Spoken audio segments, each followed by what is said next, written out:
You know what? I'm a fan of love. I love love. I love marriage and everything. Marriage is beautiful. I believe it is. But it's just that people, it seems like these days people don't value it. Like people don't value the vows they took and they just go around doing whatever with any and everybody and then want to put it front on social media like their relationship is so perfect. That's why I don't idolize people's marriages anymore because I used to be like, because I used to see couples that would be together for like 10, 20, 30 years. And I used to be like, I want that. Like, I want that kind of love. Somebody's going to, but I want the kind of love that where somebody going to stick with me and they're going to treat me right and respect me and love me and help me and make me better. That's the kind of love I want. And somebody's going to stick with me. I don't want the kind of love where I got to sit up here and question everything every day. And then people go out, then somebody go out and cheat and then make excuses for why they cheated. I don't want that. I want real, honest, true love that has God at the center.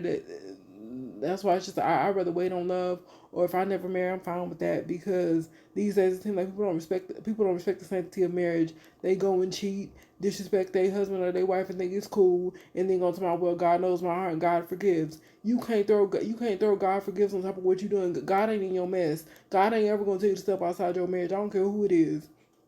I don't care who said what, who told you what, who said that. I don't give a rat's behind who told you that. It's not true. God don't do things.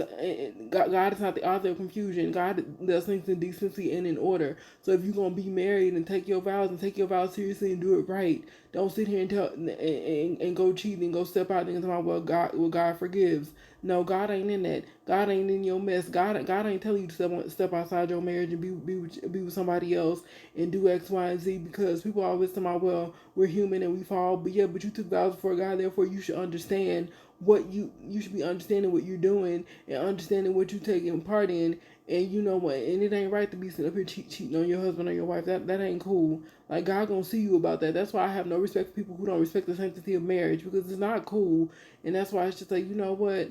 Being single ain't so bad when you really think about it because it's just like being married. It's just like it's not a flex anymore because it's just like people just do whatever they want inside the marriage and think it's cool. No, it's not. So it's just like, no, I'm cool. I mean, I don't want to settle. I didn't settle for coming. I'm not gonna do that because I want something that has God at the center. I want something that has God all over it.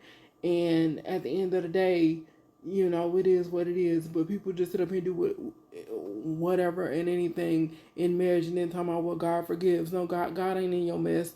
God does things in orderly and decency. God ain't ever telling you to go cheat on your husband or your wife. But that's why I said I don't respect people who don't respect the sanctity of marriage. Like I ain't got nothing for you because at the end of the day, God gonna see you about